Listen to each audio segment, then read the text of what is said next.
Hello cadets, आज का हमारा टॉपिक रहेगा social awareness and community development. अपने को पहले तो ये पता होना चाहिए कि सोशल अवेयरनेस क्या है। तो हिंदी में हम इसको कहते हैं सामाजिक जागरूकता, एंड कम्युनिटी डेवलपमेंट का मतलब होता है समुदाय विकास। अगर मैं दोनों की क्लबिंग करूं तो मतलब एक ही है कि हम अपने समाज का विकास कैसे कर सकते हैं, अपने समुदाय का विकास कैसे कर सकते हैं, ह्यूमन का डेवलपमेंट, मानव का विकास कैसे कर सकते हैं, सामाजिक कुरीतियों को दूर कैसे कर सकते हैं, समाज को जागरूक कैसे कर सकते हैं, निस्वार्थ होके समाज को कुरीतियों से दूर करना ही जागरूकता है। और यही एक समुदाय के विकास की कड़ी है। हम अपने गांव में, अपने शहर में, अपने मोहल्ले में, अपने परिवार में इन कुरीतियों, कौन सी कुरीतियां, जैसे हम लोग देखते हैं एंटी डाउरी, दहेज प्रथा, हम देखते हैं एंटी ड्रग, जो ड्रग एडिक्ट हो जाते हैं उनको हम कैसे उस एडिक्टनेस से दूर करें। एंटी टोबैको डे हम लोग मनाते हैं ताकि इस तरह के तंबाकू के सेवन से हम उसको कैसे मिटा सकते हैं। इस तरह की बहुत सारी चीजें ऐसी हैं जो आप कैडेट्स के द्वारा हम अपने ह्यूमन, अपनी कम्युनिटी का डेवलपमेंट में उसका उपयोग कर सकते हैं और अपने समाज को जागरूक कर सकते हैं। तो आज का हमारा टॉपिक देखना ये रहेगा social awareness and community development.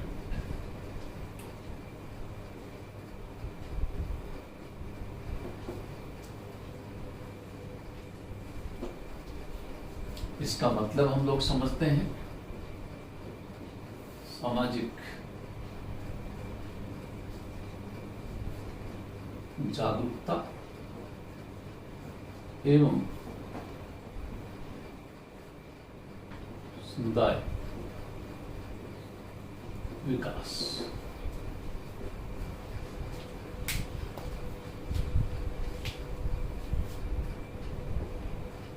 निस्वार्थ भाव से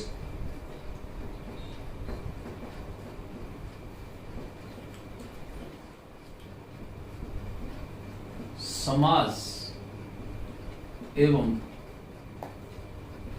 समुदाय को विकास की ओर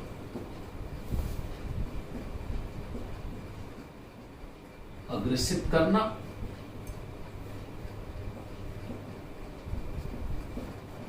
तथा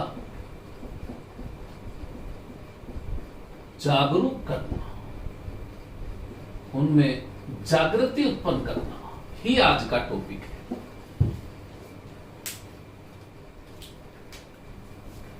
देखो किन किन बिंदुओं से हम लोग ये काम कर सकते हैं। सफाई,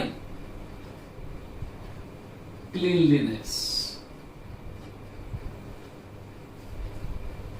घर के आसपास जहां हम लोग रह रहे हैं वहां पे साफ सफाई रहे।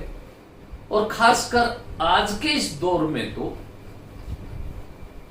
जैसा हमारी सरकार ने भी एक अभियान चलाया है, नो मास्क नो एंट्री।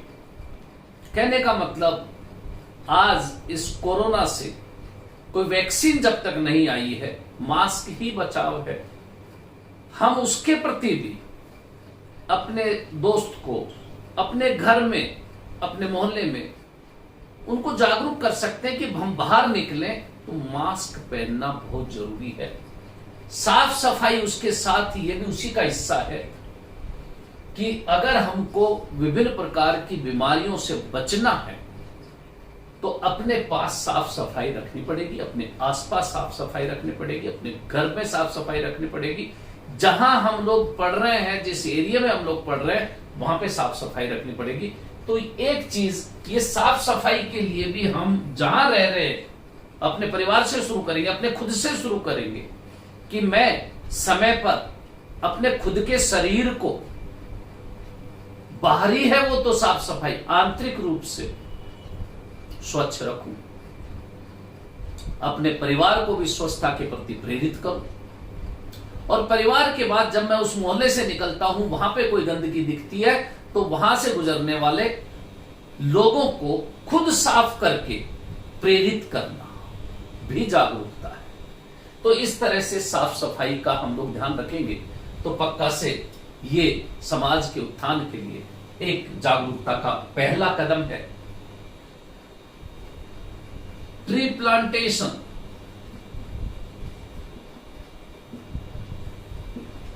समय समय पर हम कैडेट्स के द्वारा अपने इंस्टीट्यूट में या फिर कहीं अन्य ऐसे स्थान, चाहे वो गौशाला हो, चाहे वो शमशान गृह हो, हम इस तरह के ट्री प्लांटेशन को बढ़ावा देते हैं और ये बताते हुए अपने गांव में भी, अपने शहर में भी, अपने मोहल्ले में भी वहां रहने वाले लोगों को इस वृक्षारोपण के लिए प्रेरित करते हैं। कैसे? उनको बताना पड़ता है कि आज हम लोग श्वास ले रहे हैं तो ये इन्हीं की देन है, आज हम लोग जिंदा हैं तो इन्हीं की देन है, आज हमारा पर्यावरण अगर शुद्ध है इन्हीं की देन है। तो इस तरह से उनको उस वृक्ष के, उस वन के, उन हरे पादपों के फायदे के बारे में जब इतनी सारी बातें बताएंगे कि अगर हम लोग ये वृक्षारोपण को बढ़ावा नहीं देंगे तो हम जिंदा नहीं रह पाएंगे। कि प्राण वायु जो हमारी है वो इन्हीं से मिलती है। उस अशुद्ध कार्बन डाइऑक्साइड को ऑक्सीजन में परिवर्तित करने का काम ये ट्री ही करते हैं, ये पादप ही करते हैं। इस तरह से जब हम लोग उसको समाज तक ले जाएंगे तो विकास का ये भी एक कदम है। तो इस तरह से क्लीनलीनेस हो गया, ट्री प्लांटेशन हो गया। तीसरी चीज, एंटी डाउरी, दहेज प्रथा बहुत आसानी से दूर नहीं हो सकती, क्योंकि एक लालच, एक लालसा जब तक मेरे स्वयं में दूर नहीं होगी, जब तक इस दहेज प्रथा को हम दूर नहीं कर सकते। हम लोगों को पहले अडिग रहना पड़ेगा, हमको समझना पड़ेगा कि ये दहेज लेना और दहेज देना, जब हम दहेज लेते हैं तो हम दहेज देने की मनसा भी रखेंगे, और इस चीज को दूर करना है तो हमको सबसे पहले अपने स्वयं पर, फिर परिवार पर, फिर जाके हम समाज तक पहुंचेंगे। पहले अपने घर से इस कुप्रथा को, दहेज प्रथा को दूर करना पड़ेगा। कब तक काम चल जाएगा उस दहेज से? विचार करो इस बात पर। 1 महीना, 6 महीना, साल, 10 साल जिंदगी नहीं निकलेगी। इसलिए काम तो वही पैसा, वही दौलत, वही धन आएगी जो मैं अर्जित करूंगा। इसलिए इसके प्रति भी समाज को प्रेरित करना है, विकास की ओर अग्रेसित करना है।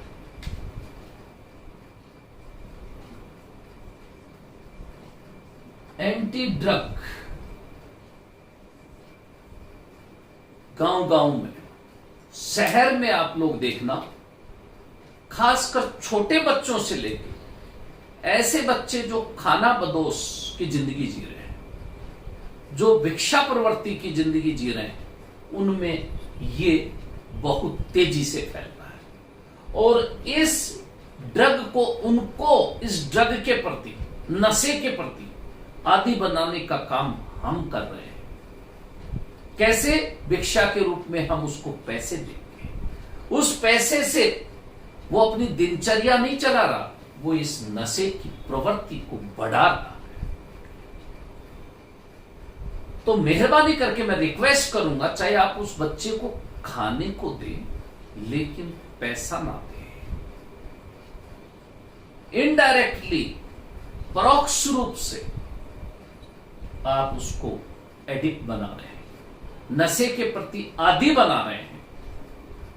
तो इसलिए समाज को प्रेरित करने का यह भी एक चरण है कि हम उस भिक्षावर्ती जितने भी लोग हैं, भीख मांगने वाले जितने भी लोग हैं, उनकी सहायता हम पैसे से ना करें। यस, ऐसा तबका जो वीकर है इकोनॉमिकल, उस फैमिली की जो कि इकोनॉमिकली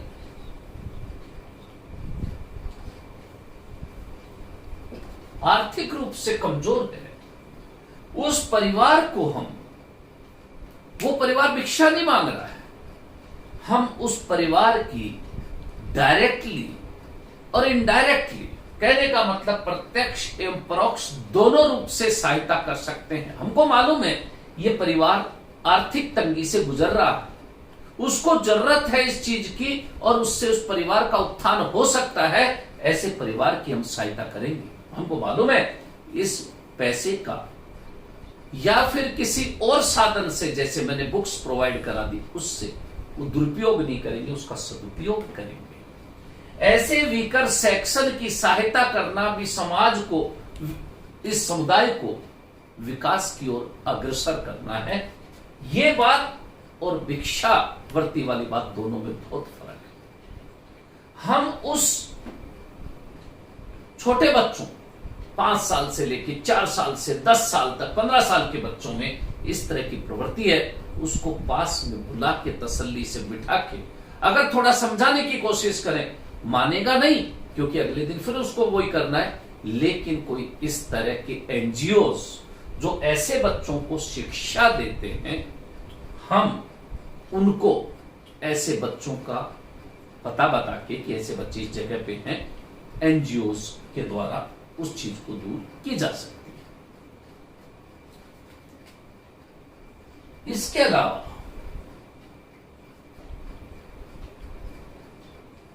ट्रैफिक कंट्रोल,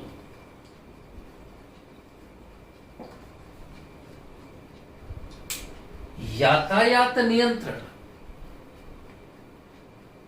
ट्रैफिक संबंधित नियम हम खुद तोड़ते हैं।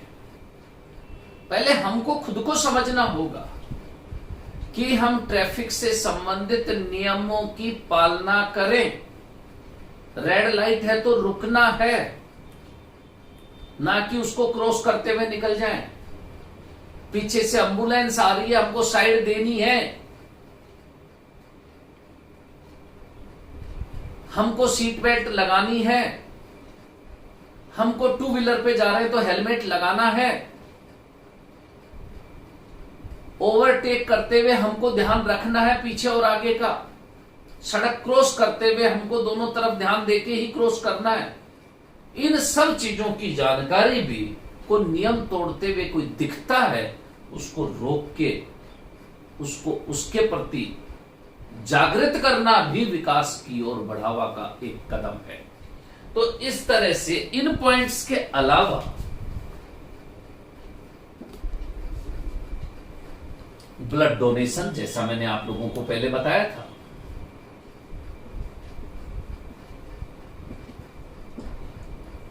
रक्तदान ही महादान है, सुना है आप लोगों ने को। कैसे रक्तदान महादान है, इसकी बात को भी समझने की कोशिश करना।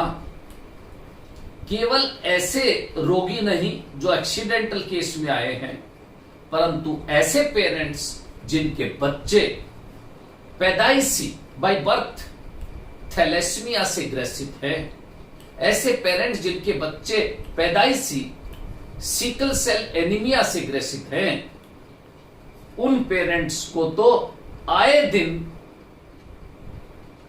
ब्लड ट्रांसफर की जरूरत होती है। ऐसे बच्चों का तो इलाज, ये जिंदगी इसी से चलती है। कितनी बार ऐसा, इतना ब्लड कहां से लाएंगे वो पेरेंट्स? हम लोगों के इस रक्तदान से ही ऐसे रोगियों की जान बचाई जा सकती है। अब रक्त देने में, ब्लड डोनेट करने में अगर आप लोग समाज को जागरूक नहीं करेंगे कि ब्लड डोनेशन से शारीरिक क्षमता अपनी कमजोर नहीं होती, चाहे कोई कितना ही वीक हो, कितना ही दुबला हो, पतला हो, मोटा हो, ब्लड देने में यह नहीं देखा जाता दुबला पतला वो किसी तरह के रोग से ग्रसित नहीं हो। रोग भी ऐसा जो ब्लड से ट्रांसफ्यूज होता हो उससे ग्रसित नहीं हो, वो HIV पीड़ित नहीं हो, वो किसी तरह के दूसरे सेक्स से रिलेटेड सिफिलिस जैसे, गोनोरिया जैसे इन डिजीजेस से ग्रसित नहीं हो, उसका BP कंट्रोल में हो, उसकी एज पर्टिकुलर 18 ईयर से ज्यादा हो गया हो, उसका वेट बॉडी के अकॉर्डिंग ठीक हो, हर 3 महीने बाद वो ब्लड डोनेट कर सकता है। अब हम सोचेंगे 1 यूनिट ब्लड निकल गया मेरे में तो इतने ब्लड की कमी होगी, कमजोरी आ जाएगी, मैं तो बेहोश हो जाऊंगा। ऐसा कुछ नहीं है। आपको मालूम है, तीसरे से चौथे दिन जितना ब्लड निकाला है वो ब्लड वापस बन जाता है। कुछ लोग क्या करते हैं, बहुत डरते हैं इस ब्लड देने से। मैं 60 साल का हो गया और वो कहते मैंने एक बार भी ब्लड नहीं दिया, और तो क्या कर लिया, कोई बहुत बड़ा काम नहीं कर लिया। आपका वो जो ब्लड बॉडी में है ना, वो बॉडी में जो ब्लड है वो भी बहुत पुराना हो गया है, और उस ब्लड में जो एक्टिविटीज होनी चाहिए वो भी सुस्त हो गई है। अगर आप हर 3 महीने में, 6 महीने में, साल भर में अगर ब्लड डोनेट करते हैं तो वो 1 यूनिट जो ब्लड निकला वो नया बनना है, उसमें नई स्फूर्ति होगी, नई ताजगी होगी उस ब्लड में। तो इसलिए ब्लड डोनेट करने से नुकसान नहीं होता, परंतु इससे भारत देश में नहीं लेकिन आपके आस पड़ोस में, आपके उस शहर में कितने रोगियों की जिंदगी बचाने का काम आप कर रहे हैं। आपके इस 1 यूनिट ब्लड से उस रोगी की जान बचेगी, उन पेरेंट्स की मन को तसल्ली होगी। वो पेरेंट्स जीते जीत मर रहे हैं जिनके बच्चे पैदाइशी थैलेसीमिया से ग्रसित है, उनको बचाने का काम, उनके पेरेंट्स को बचाने का काम आपका दायित्व है। आप यूथ का दायित्व है कि हम समाज को प्रेरित करेंगे तो वो समाज, वो समुदाय विकास की ओर अग्रसित होगा। ये ब्लड डोनेशन भी उनका एक हिस्सा है। इस तरह से एंटी टोबैको डे जैसा हम मनाते हैं,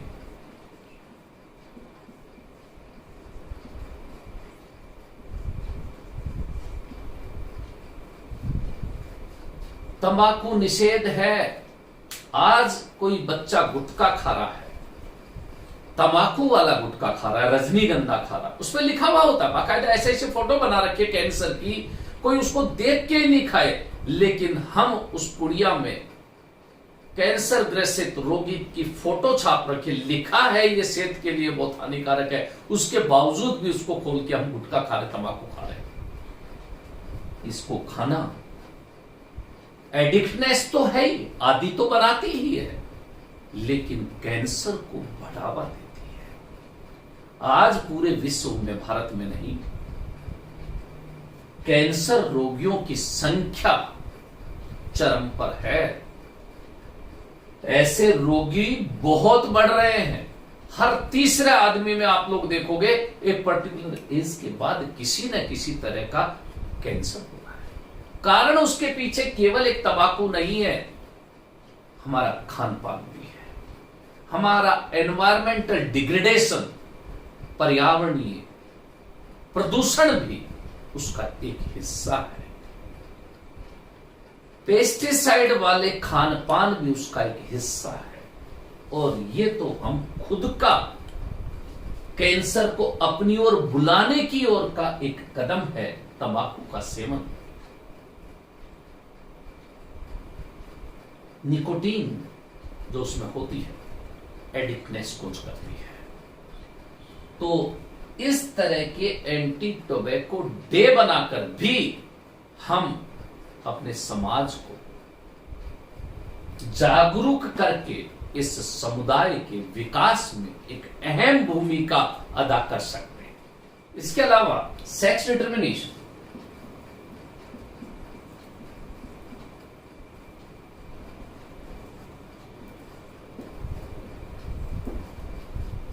ये कुरीति अपने गांव में बहुत फैली हुई है कि ना जाने वो मेल चाइल्ड उस परिवार के लिए क्या करेगा। घर में अगर कोई फीमेल चाइल्ड बच्चे का जन्म हो गया तो माथा पकड़ लेते हैं कि पता नहीं क्या हो जाएगा।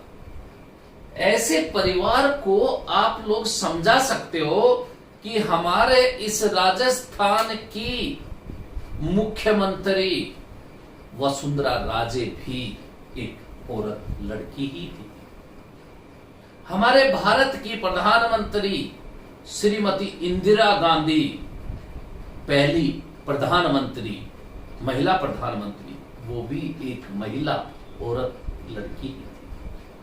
हमको जिसने जन्म दिया वो भी एक औरत महिला ही है। तो इस भेदभाव को मिटाना पड़ेगा। ये कुरीति नहीं है, मैं बताता हूं आप लोगों को कुरीति क्या है।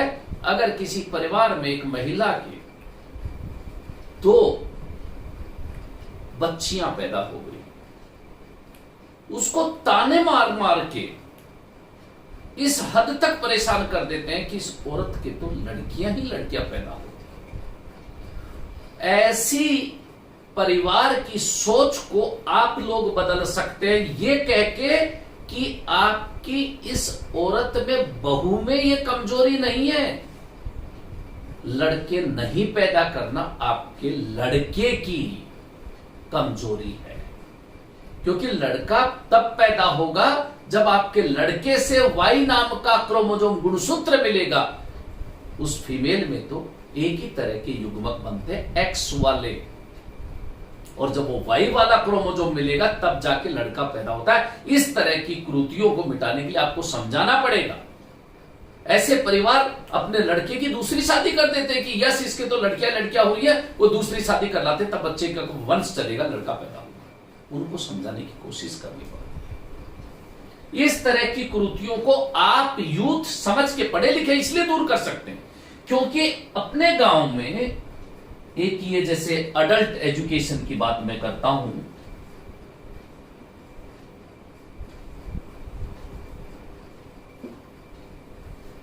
प्रौढ़ शिक्षा की बात हम लोग करते हैं, लिटरेसी दूर करने की बात हम लोग करते हैं। तो इस तरह की चीजों को उन परिवार को भी समझा के, शिक्षा दे के कि इस तरह की कुरीतियों को दूर करें। आज भी मैं देखता हूं कि मैं जैसे अजमेर में हूं और अजमेर के आसपास के गांव में, इवन शहर की भी बात करूं, आज किसी एक जवान की मौत पे या मैं कहूं कोई वृद्ध की मौत पे भी क्या हम खाना, हलवाई बना के खाना परोस सकते हैं? क्या हम मिठाई परोस सकते हैं? मौसर के नाम से पूरे गांव को जिमा सकते हैं, 5-7 गांव को इकट्ठा करके जिमा सकते हैं। इससे बड़ी कुरीति कुछ नहीं हो सकती कि मेरे घर से, मेरे परिवार से, चाहे वो बच्चा था, चाहे वो प्रौढ़ था, चाहे वो वृद्ध था, एक इंसान चला गया और इस इंसान के लिए मैं क्या कर रहा हूं? मैं जश्न मना रहा हूं, मैं पूरे गांव को जिमा रहा हूं। इस तरह की कुरीति को आप यूथ, पढ़े लिखे, अपने परिवार से प्रारंभ करके दूर कर सकते हैं। इसलिए आज का हमारा ये टॉपिक सार्थक तभी होगा जब हम लोग, मैंने बताई कुछ बिंदु हैं, उनको अपने घर से प्रारंभ करके, अपने मोहल्ले से प्रारंभ करके, अपने गांव से प्रारंभ करके अपने साथियों के द्वारा मैं पूरे इस समाज के बाद अपने मानव समुदाय को विकास की ओर ले जाऊंगा, तब जाके ये सार्थक होगा आज का हमारा ये विषय। आप यूथ हैं, एक पढ़े लिखे, एक अच्छे, क्योंकि आपने एक यूनिफॉर्म पहनी है, ये कैडेट्स हैं जो इस समाज के विकास के लिए एक अहम कड़ी है। इसलिए मैं बार बार आपसे रिक्वेस्ट करता हूं कि इन बिंदुओं को समझ के और अपने परिवार से प्रारंभ करके अपने समाज के उत्थान का काम करना है। Thank you.